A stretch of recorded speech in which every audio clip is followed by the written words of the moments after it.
Is the screen visible?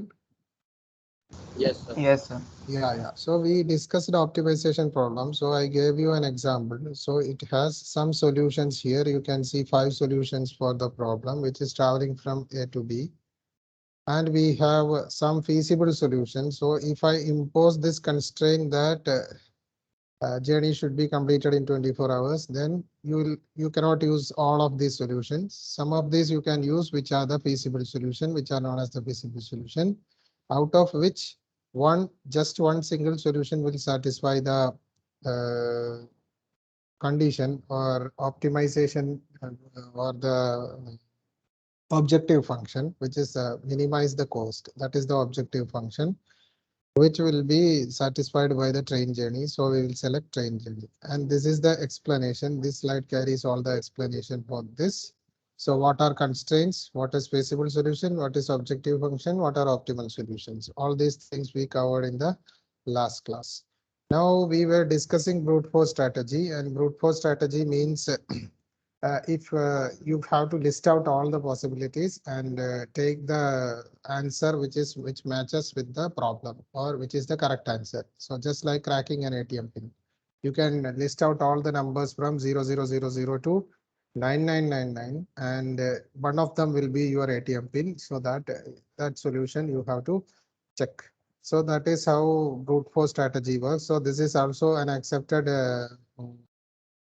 algorithm design strategy. However, this is very huge complexity because it will take time to list out all the possibilities and check the correct answer, especially when the input is very large. If the input is of comparable size, then no issues. Okay. So that is how brute force. And now we can discuss the traveling salesman problem. So did we discuss this traveling salesman problem? No, sir. Okay, so we will start with the traveling salesman problem. That is, cracking an ATM pin is a trivial example that everyone knows. Traveling salesman problem means, again, it is very simple. So what is it? You can read this. Given a set of cities and distance between every pair of cities, the problem is to find the shortest possible route that visits every city exactly once and returns to the starting point. So this is the problem, and very easily you can understand this is an optimization problem. So given a set of cities, so let us mark some cities here: city A, B, and C, D. So let me mark the cities like this, and there will be path between every cities, and paths will have weights. Let this be 8 kilometers, 6 kilometers, 9 kilometers, 4 kilometers, 7 and 5. Let us assume distance between every pair of cities. The problem is to find the shortest possible route. So a salesperson is there. So a salesman is there. Let us call him as P1. P1 is a salesperson. And the problem is to find the shortest possible route. So is it an optimization problem? We are Yes, sir. looking. Yes, Yes, sir. why? Because it is a minimization problem. We have to minimize the uh, uh, route, or we have to minimize the distance traveled by the salesperson. So it is a minimization problem. So obviously it is an optimization problem, and that visits each city exactly once. So this is a constraint. You can see this is a minimization problem. So this is the objective function is to minimize the distance. And what are the constraints? Let us write the first constraint as each city is to be visited once. Each city once. That is one constraint. And he should return to the starting point. So return to the starting point, that is again another constraint. So we have two constraints, and based on these two constraints, you have to minimize the distance traveled by the traveling salesperson P1 or the salesperson P1. So this problem is known as traveling salesperson problem. What is the brute force solution to this? You can tell me. What is the brute force solution to this? Suppose the person is starting from the city A. Let us assume, for example, without loss of generality, we can assume that A is the starting point. How can you apply a brute force strategy here? So we'll need to take all the paths that can be covered, all Yes, possible. all paths you can take. So the starting point is And we A. will select the minimum. Yeah. starting point is A, then you take all the paths from A in such a way that it covers all other cities and comes back to A. So I can take A, B, D, C, A. This is one possible path. Count. What is the distance? Let it be D1. Let us not count the numbers because it will take time. So this is D1. Let us take another path. A, D, uh, C, B, A. This is another path. Let it be D2. You can find several paths like this. You can list out all the paths. You can compute the distance for all the paths and take the minimum value, which satisfies the problem statement. So this is the idea behind the traveling salesperson problem. And this is how you can do traveling salesperson problem using brute force method. So you can read this now. Calculate and compute all possible permutations of routes or paths to determine the shortest unique solution. So while writing all the permutations, you have to be careful. No cities should be repeated and you should come back to the starting city. These two conditions need to be satisfied. You can't write a path like A, B, D, C, B, A. This is not possible because B is repeated. So this is not possible. Like that, you can write all the paths by satisfying the constraints and compute the distance, pick the shortest one. This is the brute force strategy. This is how. So we learned two concepts now. First concept is what is traveling salesperson problem. This is traveling salesperson problem. Each city has to be once visited exactly once, and the person salesman should come back to the starting city. This is the traveling salesman problem. This is how brute force strategy is applied to traveling salesman problem. Traveling salesman problem can be solved using brute force, using dynamic programming, using greedy. Several approaches can be used. So now brute force we learned. So brute force solution steps. What are the steps? Calculate the total number of routes which satisfy the constraints. That is obvious. Draw the list of all possible routes like this. List out all the possible routes. Calculate the distance of each route. Yes, we have calculated D1, D2, D3, etc. Dn and routes and distances. Choose the shortest one, which is the optimal solution. That is how you can do traveling salesman problem using what? Brute force approach. Understood? It's clear, right? It's straightforward. Yes. Correct. Yes. So that is brute force strategy. Now you can see what is greedy approach. Okay, so that is all about brute force approach. We have seen an example also, and this traveling salesman problem will come back again when we discuss dynamic programming and all. But before that, let us see what is greedy approach. So greedy approach is also used to solve optimization problems. So optimization problems will come in two varieties. It can be maximization, it can be minimization. If it is maximization, then it is will be a cost, will be a profit. If it is minimization, then it will be a cost, something like that. So in the last semester, you might have learned the minimum spanning tree, minimum spanning tree. So since this is minimum, what is that? It is a minimization problem, right? Minimum spanning tree is a minimization problem, right? Yes or no? Yes, sir. Yes, sir. Yes. And we have learned what algorithm? We have learned Prim's algorithm. We have learned Prim's algorithm to find the minimum spanning tree, right?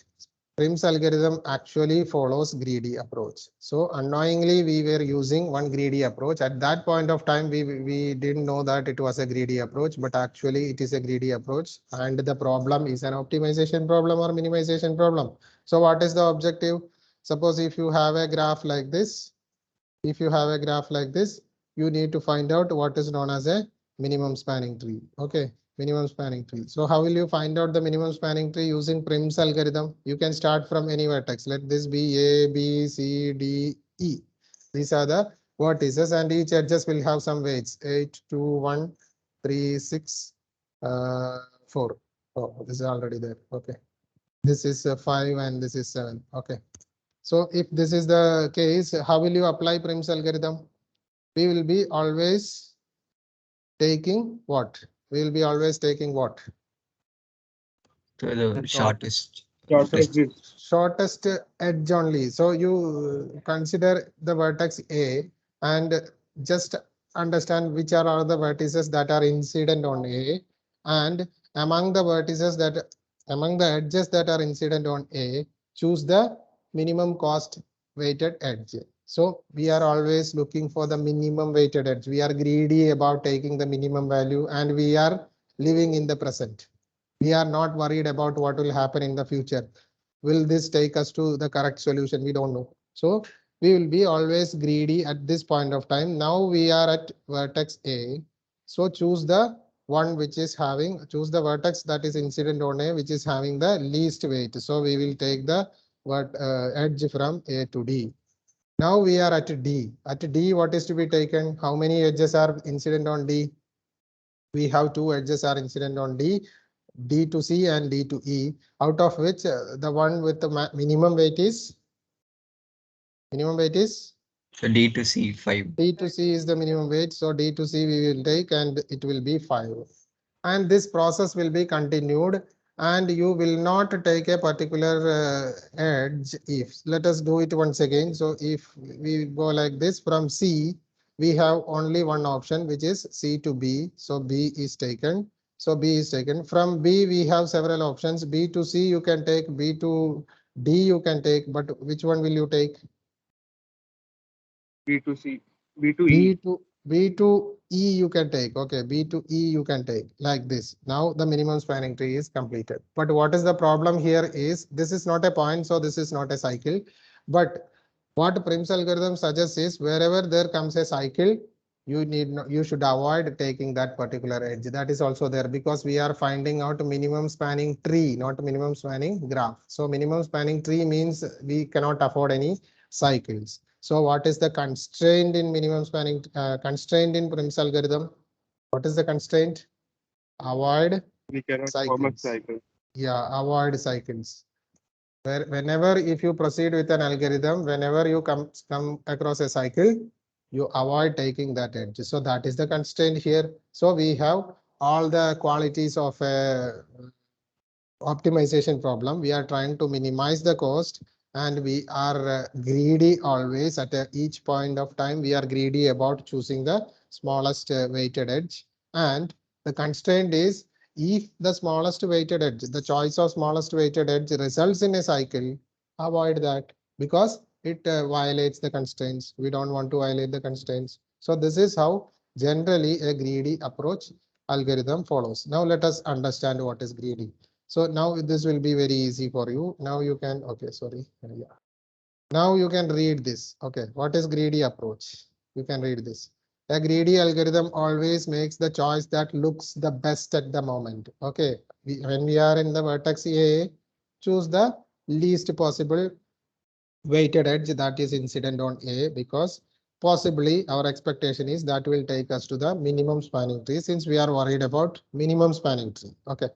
That is, it makes locally optimal choices in the hope that this choice will lead to a global optimal solution. So what is local optimization and what is global optimization that we will see from this example, not now, but just let us keep this point aside for the time being. But let us read from here. Greedy algorithms do not always yield to optimal solutions. This also we can keep it aside. A problem is solved in stages. If you remember the Prim's algorithm, it is solved in stages. At first stage, we were in vertex A, then we moved to vertex D, then we moved to vertex E. So it is solved in stages, considering one input at a time. We have A, we have D, we have E, like that. At each stage, the decision is made following a predefined procedure. So tell me what was the predefined procedure in Prim's algorithm? Predefined procedure is choose the edge with minimum weight. That is the predefined procedure. It is predefined before starting the algorithm. Even we know we will choose the minimum weighted edge at any cost. We will choose the minimum weighted edge unless it violates the constraint. What is the constraint? Forms a cycle. Okay. If it is not violating the constraint, we will choose the minimum weighted edge. No question on that. So it is predefined. We are starting the algorithm with a preoccupied mindset. Okay, we are so adamant that we will not change the strategy from starting to the ending. This is another speciality of greedy algorithm. So these are the specialities. So with the example of Prim's algorithm, I am trying to emphasize the specialities of greedy approach. So again, if it's Prim's algorithm I am explaining, but it is applicable for all the greedy algorithms. We have a predefined strategy. Check the feasibility at each stage because we are checking the feasibility at each stage. How will you check the feasibility? Tell me. You are not responding today. How to check feasibility? Suppose I have chosen the edge D to E. What is the next thing that I will check? If it is forming cycle. Will it form a cycle? Will it form a cycle? If it does, we will avoid that. So that is the idea, or that is how we will check feasibility. So greedy approach means this is the process. We have a predefined procedure. We will always look for the best strategy at that point of time. And whenever the feasibility or the constraints are satisfied, we will include that into the solution space. Yeah. If feasible, add it to the solution space. So if D to E edge, that selection results in violation of the constraint, we will not include. Otherwise, we will include it into the solution space. This is example I simply thought of explaining, but that is not required since we started with what? Prim's algorithm. So that is fine. Now these 2 points have to be looked at again. So you can understand that in greedy algorithm, sometimes we will locally optimal solution. That is what we want to see here. So here, if you observe, the problem is find a shortest path from A to T. I need to find a shortest path from A to T using a greedy approach. So what could be the greedy approach here? If you are at point A, choose the, since we are greedy about the shortest path, which edge is to be taken. Just like Prim's algorithm. You don't look at the graph overall. Now we are at A. We have 3 choices. Which choice will you take? A to B. A to B, obviously, because we don't know what is happening in future. In future, we don't know the overall graph. We don't know the algorithm. B means the algorithm doesn't know the overall graph. At this point, the algorithm is asked to take the best choice. And which is the best choice here? A to B is the best choice. So I have taken A to B. And then from B to T, I don't have any choices, unfortunately. I have just a single choice, which is B to T edge, and that edge costs 800. That edge weight is 800, and the overall cost is 802. So the greedy algorithm will give you, if I want to find the shortest path from A to T, the greedy algorithm will give you the answer 802. But is it the actual answer? What is the actual answer from A to D? What is the actual shortest path? 101. Actual shortest path is 101, which is A to D, D to T. So this is what is explained here. That is, it makes locally optimal choices. At here we were in this position, and we were in a locally we were positioning ourselves in a local space, and here it was the best choice. But globally, at the end of the day, after the algorithm, if you look up, if you see the whole graph at the end of the algorithm, you will understand that it is not the optimal solution. So that is what this point says. Greedy algorithm do not always yield to optimal solutions. But many problems they do. For many problems, greedy algorithms will take us to the optimal solution. For example, Prim's algorithm. Prim's algorithm will not make any mistake. Even though it is greedy, it will always take you to the correct solution. But in this example, if you observe, it will take us to the wrong answer. Here, what we had made is when we were at locally positioned at A, what was our assumption? We were hoping that this choice will lead us to a globally optimal solution, but it did not happen in this example. But in the Prim's algorithm example, it will happen. So this is the another speciality of greedy algorithm. So all these are features of greedy algorithm. Okay, many features are there. Every point we will take the locally optimal choice. We will expect that it will take us to the globally optimal choice or globally optimal solution. Sometimes it will happen. For some algorithms, it will happen. For some algorithms, it will not happen. And the problem is solved in stages. Yeah. And considering one input at a time. Yes. There is a predefined procedure. That is what the greedy process like. If it is minimization, take the minimum one. If it is maximization, take the maximum one. That is the optimal choice.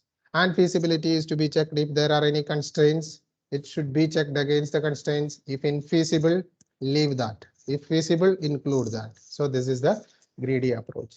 So have you understood the greedy approach? Everyone? Yes, sir. Yes. Yes. Okay. Yes, sir. So this is how the general working. You will be knowing this when we solve some greedy methods. So already you know Prim's algorithm and Kruskal algorithm. So and maybe Dijkstra's also. We will do more greedy problems in this module in future classes. So this I have just demonstrated it using an algorithm. So just mathematically written, whatever is explained here is mathematically written, and I am not explaining this. I will upload the slide. I have already uploaded the slide in VTop. You can read this and you can understand this. This is how you can mathematically express the greedy approach. It will take a lot of time if I explain, and it is you can easily read and understand.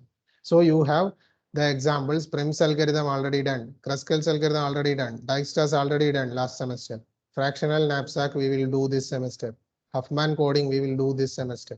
Okay, so we will see two greedy algorithms in this semester: fractional knapsack and Huffman coding. When we discuss these two problems, we will understand everything about greedy algorithm. Now you have an overview, but we actually, if we implement or if we discuss an algorithm, it will be more clear. Now let us see what dynamic programming is. It is again another algorithm design strategy, dynamic programming. So greedy, what is the disadvantage of greedy? The disadvantage of greedy will be solved in dynamic programming. What is the downside of greedy approach? You can tell me now. I showed We you. just check locally. Yeah, locally optimal solutions we will take, and the algorithm or the strategy says that you can take locally optimal solutions. We anticipate that it will take us to the globally optimal solutions, but for some algorithms, it will not happen.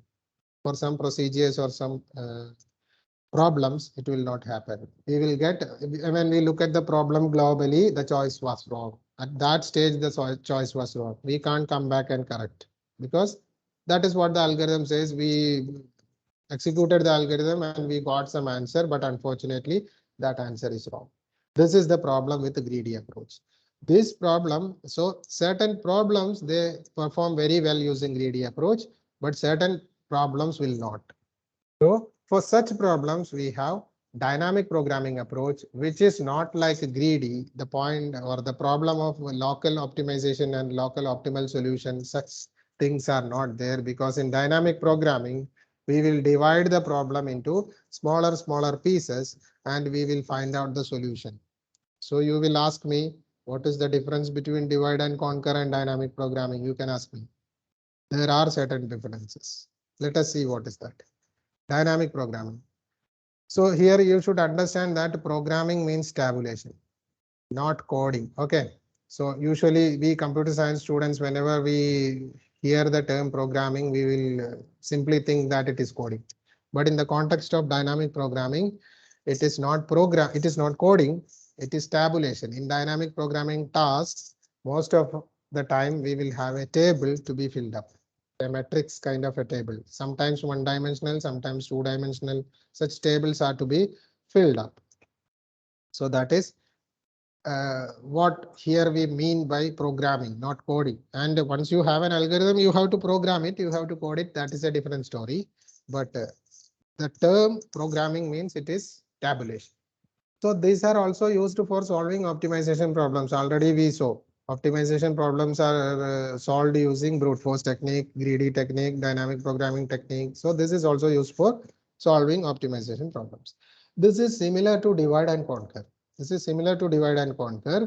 But applied when sub problems overlap. So divide and conquer, if you remember, I emphasized one point. What was that?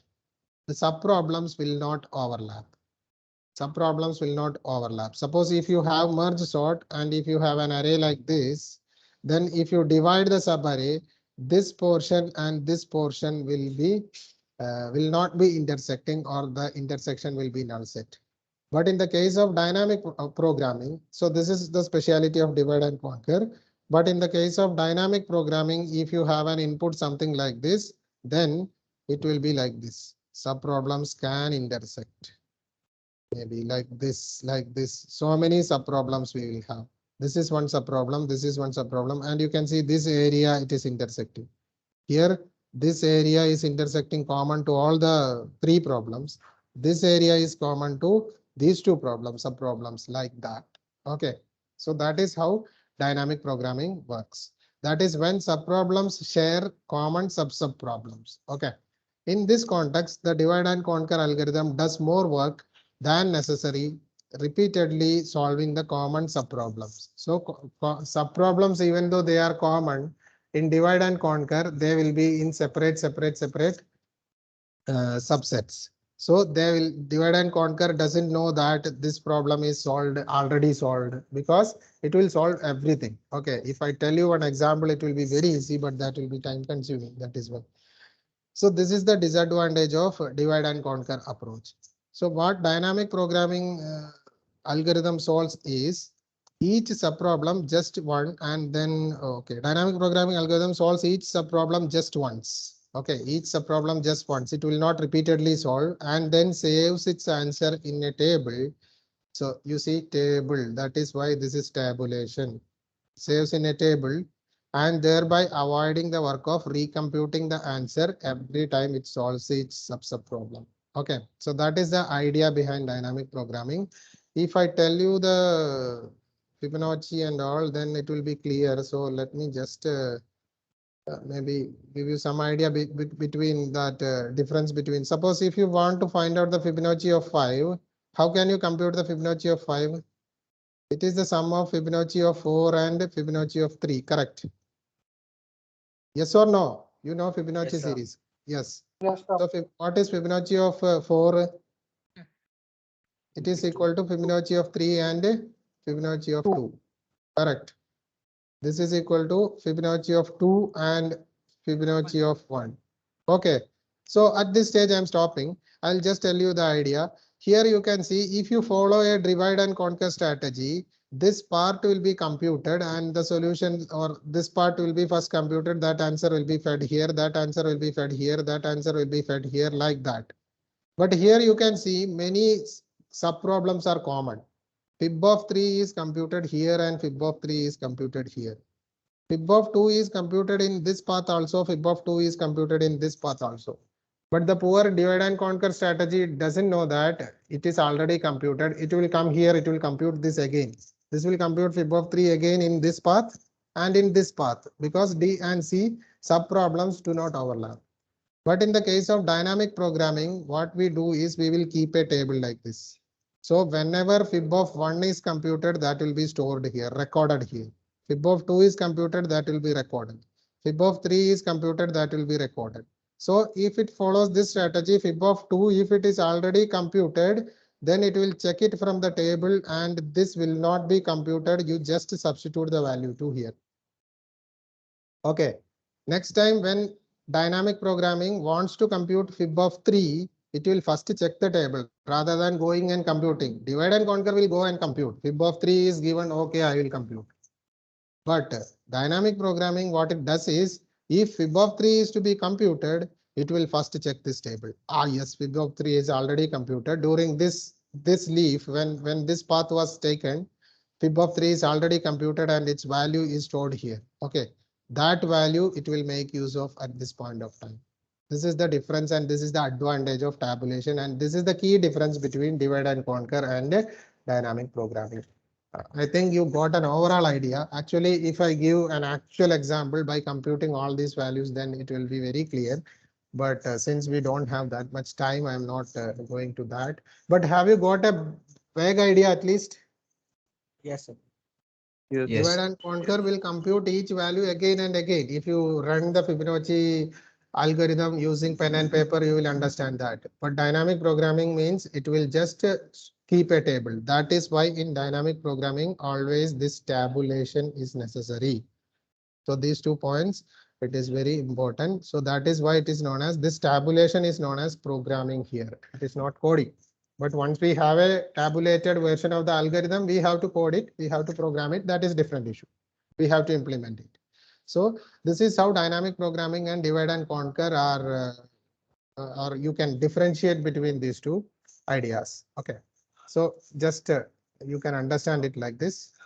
I know the explanation is not sufficient, but just to give an idea. Now, when dynamic programming is applied, this is the question. if it is not possible to make a sequence of stepwise decisions. So sequence of stepwise decisions is the speciality of which category of algorithms? Which category of Greedy. algorithm? Greedy algorithm. So this is the speciality of greedy algorithm. So whenever it is not possible to apply greedy algorithms, we in Prim's algorithm we know which edge is to be taken next. The lowest weighted edge. Lowest weighted edge incident on a particular vertex at any point of time. That is known.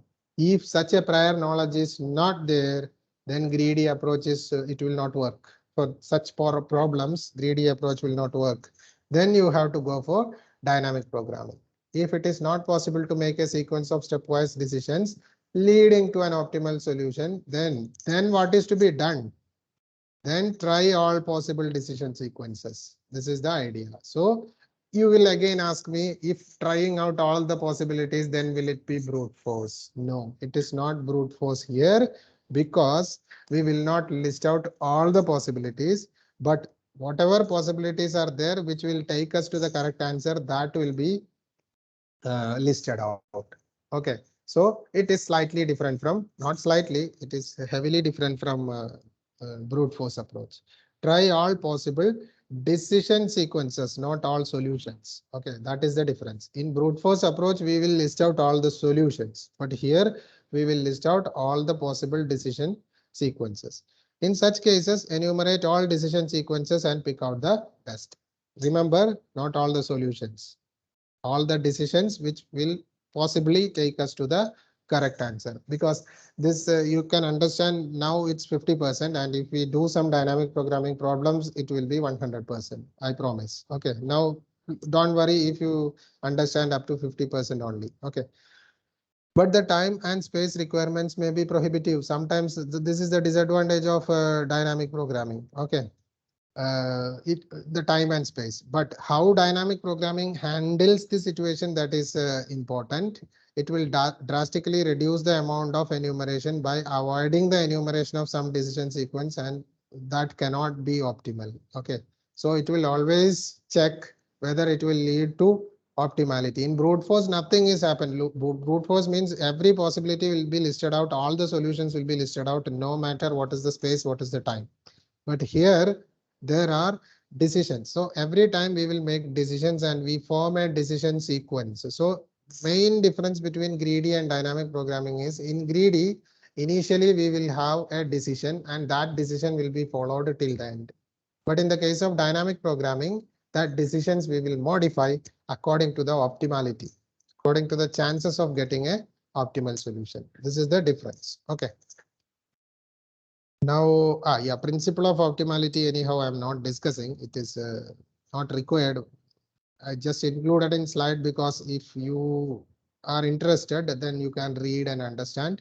Principle of optimality is actually a key principle in dynamic programming, but we are not discussing it at this stage. Maybe after discussing all the algorithms, we can come back and just scroll through these slides.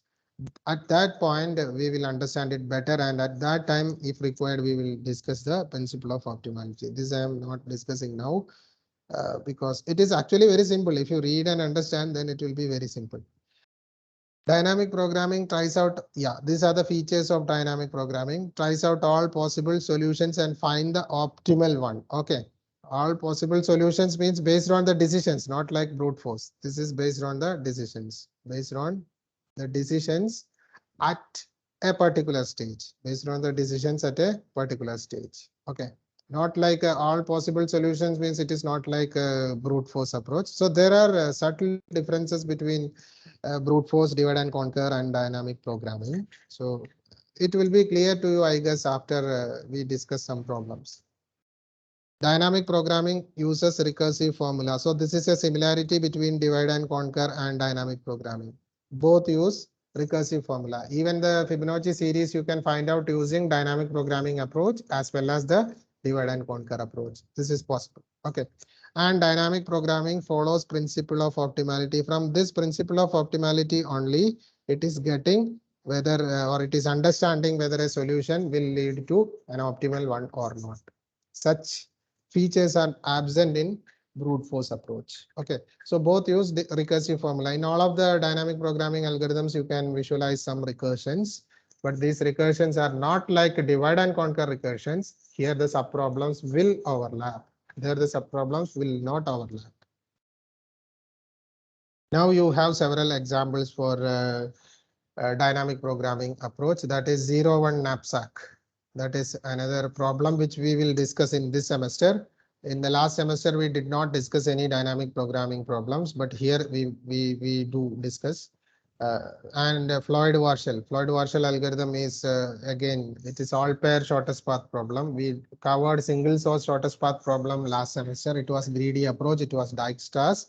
Now we will see Floyd-Warshall algorithm, which is all pair shortest path, and it is dynamic programming. Then longest common subsequence, very common example for very popular example for dynamic programming approach. Then you see the traveling salesman problem we already saw, and we found an what brute force solution for that. Brute force solution is time taking, but we can see how it can be solved using dynamic programming. Then we have matrix chain multiplication using dynamic programming. Matrix chain multiplication is you will be given a chain of matrices and you need to multiply it. So how to do it using? If you use the normal approach, even to multiply two matrices, you will take big O and cube complexity if the number of rows and columns are n. So chain multiplication, the complexity can be substantially reduced if you use dynamic programming. So that is the idea behind dynamic programming. Okay, so I think this is all about dynamic. Yeah, greedy versus dynamic programming. So some comparison is given. Let us quickly see the comparisons, and then we will go to backtracking in the next class. So greedy versus dynamic programming, you can read this. Both used to solve optimization problems. Yes, optimization problem, either maximization or minimization. Greedy follows a predefined procedure. Yes, it follows a predefined procedure. Always choose the vertex or edge with a minimum weight. Some procedure will be there. Dynamic programming tries out all possible solutions based on certain decisions, not like divide and conquer. That is to be added here. Okay, anyhow, and finds the optimal solution. Dynamic programming uses recursive formula. Greedy mostly will not use recursive formula because greedy is not a recursive approach. Dynamic programming follows principle of optimality. This we skipped. It's okay. And in greedy, one-time decision making, that is okay. So I told you possible solutions based on decisions. So these decisions will be taken dynamically. That is why it is known as dynamic programming. This decision is taken dynamically, and based on this decision, we will understand the solutions. In brute force, there is no decision, only one decision, list out all solutions, take the best one. But in dynamic programming, the decision or possible solutions are made based on some decisions, that decisions too taken dynamically. Okay, not like greedy. In greedy, one-time decision making. Prim's algorithm says that choose always the least weighted edge unless it forms a cycle. That is the algorithm, Prim's algorithm. You can, in one sentence, you can tell the Prim's algorithm. But dynamic programming is not like that. Okay. Now we can see, yeah, more features or differences.